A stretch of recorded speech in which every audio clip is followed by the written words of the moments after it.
Hi, I Aarti. heard that. That was a good one. Yeah. Okay, I, so let's just dive right in. So, yeah. thank you, Aarti, for joining. So, welcome everyone, and good evening, and welcome to another segment of Evolve with Heart and Soul. So, we are chatting with Aarti. So, Aarti is a NLP and Gestalt master therapist, health wellness consultant, TED speaker, best-selling author, manifestation coach, and access consciousness bars and body facilitator. So Aarti is planning to organize a live session on love and manifesting it using tools of NLP and Gestalt. So we will be talking about the same in today's live chat. So what on earth is manifestation? So chances are that you've heard about manifestation from books like Rhonda Byrne's bestseller, The Secret. So regardless of how you've stumbled on the topic, the central idea is likely to be the same. Manifestation is intentionally creating your reality through your beliefs and actions. So we are continuously manifesting, whether we like it or not. So you might as well take control of that power and make some positive changes. So being conscious and deliberate about our beliefs is the key, which leads to the action you take. So what you see in your reality now are the seeds, thoughts, and emotions you planted at a certain point in your life. And if you pay close attention, you will see the correlation between your thoughts and what you have in reality. So you will also get an opportunity to ask questions about how to manifest love to our expert therapist. So Aarti, thank you for joining us today. So maybe before we dive right in, if you could please share your journey with us. I don't Okay. think it's a problem Yeah, at so could you share your journey with us, and maybe you could elaborate a little bit on what is NLP and Gestalt for our viewers who are not familiar with these two therapeutic tools? all. Sure. So just to begin with, I was not always a NLP and Gestalt therapist and a coach, and on this, even though I've been practicing manifestation for the last 22 years, I think the first book that I had read was The Secret. Okay. Uh, Many of us have kind of come across that book, and the movie is available and all of that.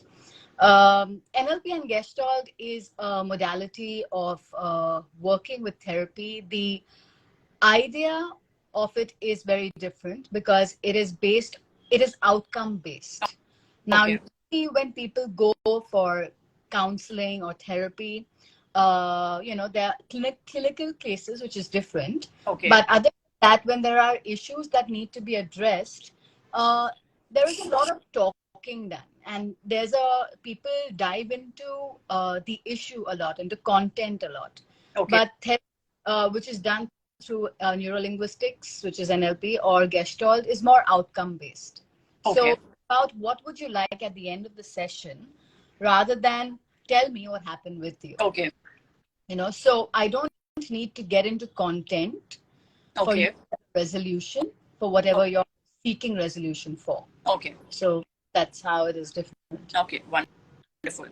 So thank you. And how has your journey been so far, being a manifestation coach? And maybe you can share your journey, how you got into all these healing modalities, and what started it, what triggered it. So for me, it started off with manifestation started long ago, but Okay. the healing and working with different modalities and getting into therapy and all started with me having health issues. Okay. So I had different kind of health issues. I had vertigo, I had spondylosis, I had cysts. Okay. I had these random mood swings Okay. where literally felt like I didn't want to get out of bed.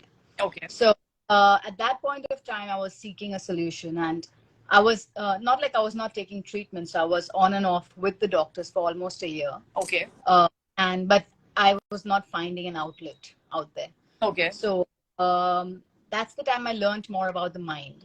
That's how I got it. And getting into that space of the mind is where everything began to change. Okay. So as soon as the mind was addressed, the emotions were addressed, the stress was addressed, or whatever related to those issues was addressed. That's how it began to change. Because if you talk about emotions, emotion is energy in motion. And Okay. if your emotion doesn't have an outlet, it does not know where to go, the energy needs to go somewhere.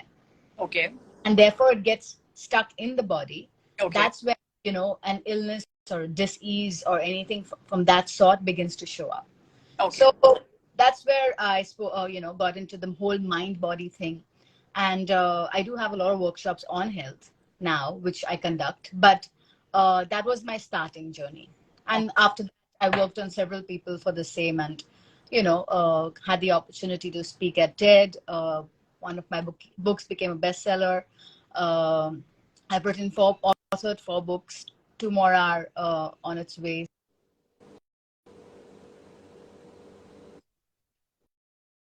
I'm here today. That's wonderful. Thank you so much for sharing your journey with us. So, what is love according to you? That's a very interesting question, because love for me are so many things.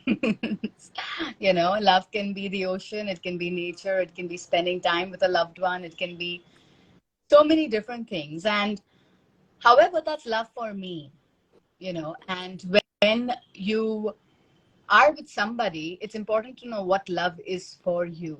So in a session, or in when we are talking with different people, we sometimes see love as a definition, or I'll say I love you, but what does it really mean when I say I love you? What are the expectations with it? Or what do I think is going to happen? So, and therefore it's just a word that I'm using, but the meaning is very different for different people. So to know what is love for you is we discuss more in detail in the class, but it is the starting point of being able to find that. Because if you don't know what that is, then you don't know what you're looking out for or reaching for. So yeah, figure out what love is. Why is it for some people to manifest love in their life, and why do some people find it challenging to do so? Again, for this, there could be many various reasons why some people find love and some people don't. Now, as far as manifestation is concerned, the way we attract is when we become the energy of having that. Most people, when they're looking out for love with the other issues, but there is a sense of lack attached to it, where there isn't there. Or, you must have heard people say things like, there are many fish in the sea, but most of them are taken, or they're gay, or, etc. When a woman is looking for a man, or the other way around.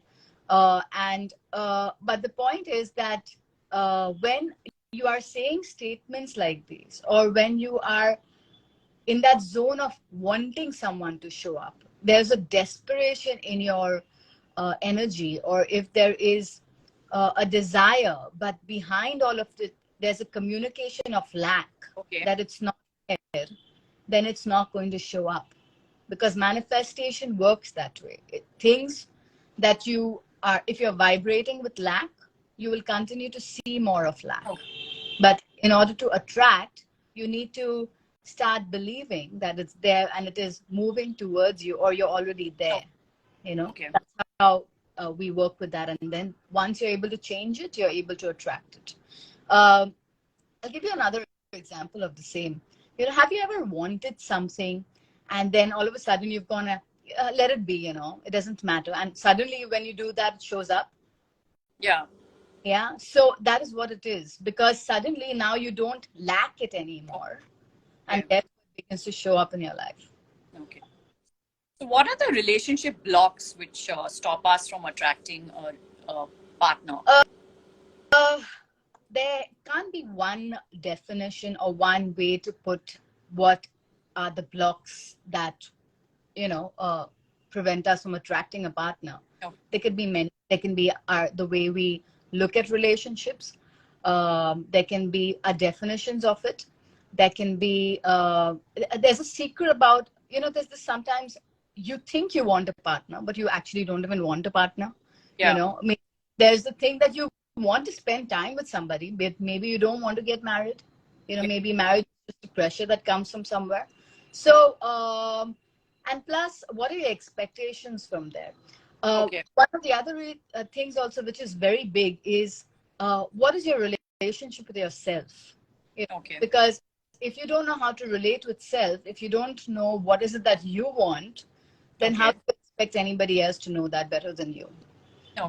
So there could be various blocks that could come between you and having that relationship that you're looking for. Okay. Now, if someone has been through abuse or trauma in their childhood, how can they manifest a partner in their life? So abuse or trauma, first of all, how does that person know that there has been trauma? That's abuse, yes. But in both the cases, it does not state that if you've been through abuse or trauma, you can't have a partner. If you desire it, if you work with the abuse or the trauma, then you can definitely shift that and begin to attract that into your own life. Okay. Now, what self-talk of that person who has the abuse or trauma? What is their belief about relationship? Do they want to have a relationship? And if they want to have a relationship, there are ways to be able to work around the abuse or trauma if it is coming in between them and them attracting that. But Okay. abuse or trauma is not necessarily that someone is not going to have a relationship. That has no connect. They don't connect in that particular manner directly. Okay. And if someone is feeling a void in their life, how do they address that? Yeah. So that's interesting again. Void, Now, when there is a void that a person is feeling, sometimes the person wants another person in their life to help them with that. Because generally, someone who comes with void will say that I want somebody in my life, Yeah. that will kind of help me to get out of this void or make me feel better, make me feel happier. But the problem is that if in most cases is that the void is there because there's a communication of something that is missing. Okay. Expecting another person to fill in that missing piece Okay. is not going to solve the problem. Okay. There will be two people who will be struggling to make something work. Okay. So in order to have the relationship and have a relationship which definitely works for you, one must begin to learn ways to love their own company. Okay. Fill yourself up with things that you love to do. And the void is also generally there because you are not allowing yourself to experience your own life because sometimes you're just waiting for somebody else. Yes. That missingness that someone feels Okay. is not about missing somewhere else, but it's about missing stepping into life. Okay. It's about missing being what you want to be. Okay. And then explore or see, what do I like to do? Get to know yourself better and fall in love with yourself before you can actually begin to fall in love and find someone else. That's wonderful. So I read this book called Attached, which speaks of different attachment styles that we develop as a result of our childhood and the parenting we received when we were young. So could you briefly elaborate on the different attachment styles? Yeah, sure. So there are three actually main attachment styles. You look up, there may be four too, but there are three main attachment styles. One is the secure attachment style. One is the anxious or the insecure attachment style. And the third is the avoidant, which you were speaking about when we started. So now if you see characteristics of people, secure attachment style, comfortable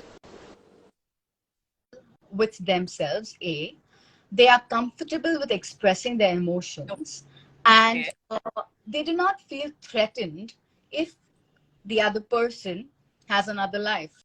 Okay. Or when I say another life, means has their own life, does their own thing. It's not present at that particular time.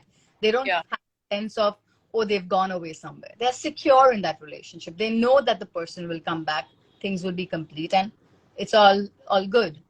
Now, when there's an insecure or an anxious attachment style, that's the time where the person is insecure about the other person. Okay. Does he love me? That's a common question that comes up. Seeking validation on a constant basis is something insecure attachment style. Also, very interestingly, but a person who has the insecure attachment style is also someone who is a fixer-upper, who Okay. likes to fix things, who likes to fix people, because it gives them some sense of feeling good, or maybe on the other polarity, or wants something constantly, wants to be fixed, Okay. or to be taken care of. So, but these people are generally, even if there is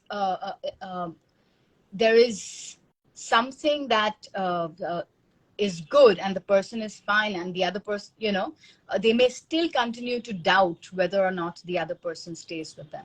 Okay. Now, an avoidant attachment style is a person who is very independent in a particular way. Okay. Now, they feel threatened with having to commit. Okay. They feel they want to run away, Okay. like network kept on running away. But yeah, so they want to run away. They don't want to be in the space. And so to be able to approach them, Yeah. or to be able to move towards them, has to be a very gentle method. They don't have, they are okay if you leave and they're going to be on their own, because they are fairly independent, you know Okay. so so yeah, so the avoidant will try to avoid having even conversations about feelings, Okay. relations, because it feels like a zone they don't want to be in, Okay. and all these attachment styles are developed at a childhood level, uh, based on the attachments that they've had in their childhood. Okay. However, said that they are not carved in stone. So all Okay. of them can be changed. They can be worked upon.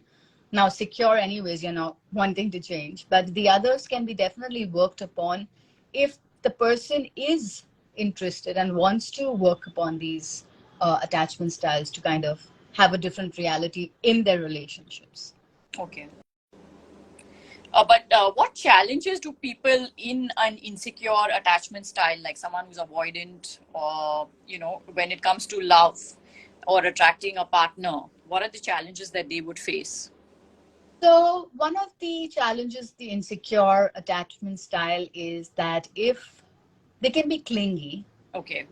be insecure, so they can constantly seek validation from outside. Okay. So they may not feel enough. Okay. You know, the others are better than them. So they are always looking outward, and Okay. when that is happening, there is no strong sense of self somewhere, and Okay. with that, um there's again a lack present there. Okay. Because it's more like I'm not good enough. Okay. And I don't think they will love me, or even if they're with somebody, it's like this. If you're with somebody and you continue to doubt that person, and you've newly known that person is going to get irritated beyond a point. Yeah. Yeah. So that becomes challenging itself. They may just want to run away from there. So it's important to develop a good attachment style as a secure attachment style, unless they're with a person who's secure and also loves them. Okay. That case, that security will begin to rub over them, and they will feel better over a period of time. But that's what's actually required.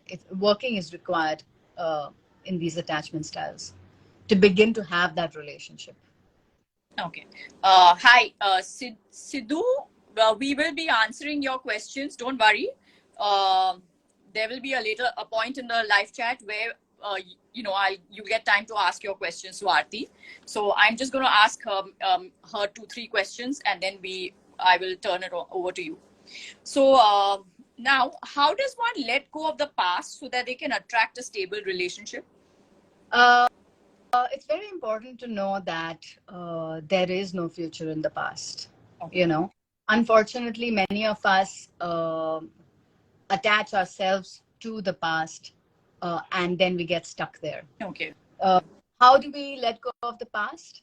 Well, there can be many different ways. If you're talking about a heartbreak and a past heartbreak, and you have to move on from there, it all again starts with building a sense of self, get a new hobby, be able to do something that you've not done before, but moving slowly towards this whole space of discovering you again. Okay. Unfortunately, a lot of times what happens in relationships is that we tend to give away a lot of ourselves in the relationship and we lose out. So it's not necessarily that we are always missing the person. We miss being who we are with that person. Okay. But that person already exists within us, who we were. So rediscover that with yourself. That is one. Uh, and uh, and yeah, and know that if you would really like to step into the future, it begins from this moment forward. Okay. Now, when you're talking about manifestation also, if you're stuck in the past, you will not be able to create a future. And therefore, from this point forward, what would you like to do? Sometimes it can be overwhelming, you know. Okay. And some may feel like, oh my God, how am I going to live my life without him? You know, Okay. but that time, take one day at a time. True. You know, take today, like right now, this moment, what you're going to do next. And when you've gone through one day, you can go through the next day. You know, so don't look at 2 months. Sometimes you just get scared about it. Just take today. Okay, let me see what can I do today to feel better. You know, and then from there, continue to move. Okay, so how important is it to have a relationship with yourself? How does one develop that relationship? So I guess it's most important to first have a relationship with yourself, because if you can't have a relationship with you, how can you expect somebody else to have a relationship with you? You need to know how to relate with yourself, you know, and when you know what you like, when you know what you don't like, when you know how you like to be treated, what your boundaries are, how you like to be spoken with, all of that, when you have information about you, you can begin to share that with another person. Yeah. But if you are completely oblivious about yourself, if you have no knowledge about self, and you're hoping the other person to discover that about you, honestly, first of all, you yourself don't know what you want or don't want. And if you don't know yourself, you may constantly confuse the other person too. No. So it is important, you know, before you get into a relationship that you would like working, uh, it's important to get to know yourself. Now, when you're talking about childhood love and, you know, in the teens and stuff, that's completely different. But, you know, when you're moving into getting married to somebody, committing, or even getting to a relationship that you would like lasting, get to know yourself first. Okay. You know? And from there, it begins to grow even more. Okay. And lastly, what are energy circles? How do they help? So, like I said, when we began, everything is energy. Okay. You know, we all, our emotions are energy. Everything is energy, and we constantly vibrate with a certain energy around us. Okay. You know, when you enter a party somewhere, and there is a talk happening somewhere, and you know which direction to move. And how do you know that? You know that because you could sense something. You felt that it was a higher space to kind of move into. And there's some people you don't interact with because you know that I don't like, there's something not right about it. So we are all energy, and when we are all energy, and an energy circle is when we bring together Okay. various thoughts that we have or I have Okay. for my study, and I collect them all together and I put it out there, you know, and I send it out as an intent, as an intention of it showing up in my life, you know, and I put that out there all the time. I'm making space for that energy. And as that space is more and more created, it begins to move closer to me. So I am aligning myself with the vibration as I create that energy circle. And when that energy circle is done at a greater level with collective consciousness, it can have greater effects, you know, in that manner. So before we move on to the Q&A, if you could just lastly tell us a little bit about the live session that you're going to be organizing on love and manifesting it. What do you plan to cover in that live session? So maybe if anyone is interested, they can sign up for the live session. So on Tuesday, that is the 7th, it's going to be a 2-hour class. Okay. This is going to be online. It's not in person this time. Okay. It will be from 7:30, sorry, 8:30 to 10:30. And the different topics that are going to be covered. One is definitely looking at my own, the way I look at love, to discover a part of myself. How do I manifest that in my own life? We will be conducting a collective energy circle. Okay. Okay. Also, there's a whole list. I'll probably put it up on my Insta handle. But but yeah, and how, if you are single, how can you work around to be able to change your energies to manifest love? If you are in a relationship, to be able to understand love better so that you can relate with your better half in a manner that is more fulfilling for both. So these are a few of the things that we will be covering during that class. Wow, that sounds really interesting. So now we're going to move on to the Q&A. So thank you, Aarti, for sharing your valuable guidance with us. If any of you have any questions you would like to ask Aarti, now would be a good time to do so. We're going to try and address one question at a time. And we will try and cover as many questions as we can in this session. In case we haven't answered any of your questions, feel free to message Aarti on her Instagram page, ARTI ASRANI, and sign up with her for a session. So I think there are, I think you have I'm some surrounded by all frogs. Where is my prince? queen and where is my king? Okay.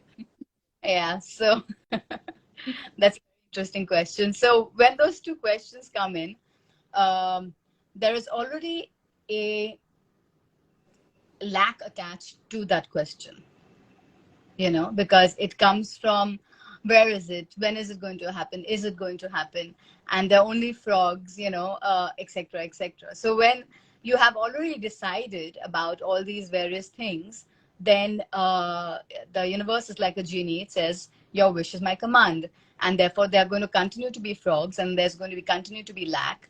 And therefore, in order for you to begin to change that and something to really show up, now you need to change that energy and believe that it's there, and the kings everywhere rather than just frogs. And that's how it begins to change, and then you can have more. Otherwise, it's just going to continue to stay in that state. Yeah. So Yeah. asked, does avoidant attachment style avoid taking feedback? They do get defensive, when you are communicating your feelings with them, especially. Avoidant attachment styles tend to get defensive, and they feel attacked at times by you.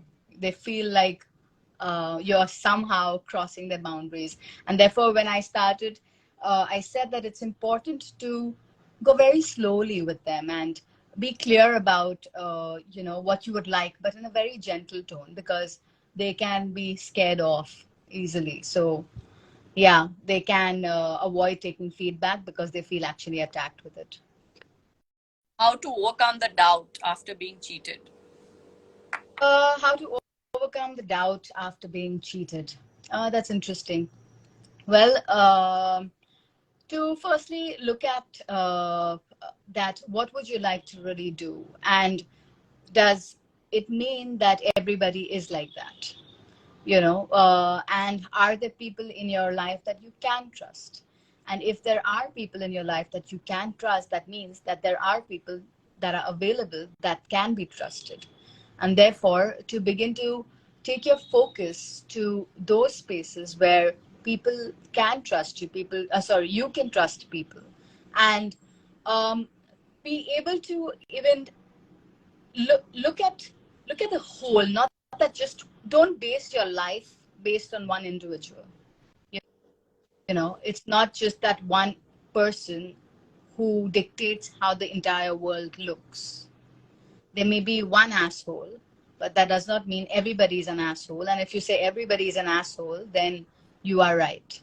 There's a very famous line by Henry Ford: you can or you can't, you are right. Which basically, again, is whatever you state, whatever you say about anything, whether it is about love or anything else, you are absolutely right. Because that is what is coming out from your mouth. And that is what's going to show up in your life. So you are right. So be very wary about what you're putting out there. What is your belief? What would you like to state about your life, about your love life, about attracting people? Because just as you will say, that's exactly what you will get. Okay, so we have one more question. How do you keep calm and carry on with faith that it will happen for me? I'm smart, chilled, personable, and have warmth, but it just feels it's hard to keep the faith sometimes. Yeah. So it's important to know that it's not about trying to keep the faith. It's about continuing to create your life. As you continue to create your life, your focus will be less on when and why and who is going to come and when is that going to happen, and you will get busy in creation. So when you are busy in taking care of yourself, having more fun, loving your own life, that person will get attracted. But when you are in a space of just trying to keep faith, that's difficult, right? Because in that space of trying to keep faith, you're constantly hoping. Yeah. And when you're constantly hoping, it is also a space of kabhi hoega. When will he come? When is my king going to land up? Whatever. And that is a space of lack. There is another secret about manifestation, which is when you're desperate, you are not aligned. Yeah. So if you are desperate about anything to happen, it's not going to happen. So because you are communicating that desperation through your vibration, and therefore that's what it will happen. That brings one more thing to my mind. You could be saying one thing, that I trust, or I believe, or I know it will happen. Okay. You could be saying one thing, but your vibration could be saying another thing. And the manifestation happens with your vibration, not with what you say. Okay. So you have to double check. One is you, which is saying, I'm gorgeous. But at the back of your head, are you going like, oh my God, look at me, I'm looking too fat in this dress? Yeah. So you could be saying something and something's happening at the back, that voice behind, which in my book I've mentioned as silent communications, which the silent voices in your head that keep coming. That is what actually originally is your vibration. So what is going on there? It's not just about what you're saying out here, but what's going on there. It's important to focus on that. True. Does anyone else have any other questions? I guess not. Yeah, I guess not. I think they're very clear about how to manifest love. And thank you, Aarti, for sharing your valuable knowledge with us. I hope all of you enjoyed today's segment as much as I did. And I hope, I'm sure all of us have learned a lot on how to manifest love. And as I mentioned earlier, Aarti is planning to organize a live session. So please do join it and message her on her Instagram page, or you can message me to ask me more details about it. So we have some fun activities lined up for you next week. So don't go anywhere. In the meantime, stay tuned on our Instagram page and Facebook page for more updates. In the meantime, have a wonderful weekend. Thank you so much, Aarti. I love you. Good night. Bye. Bye-bye.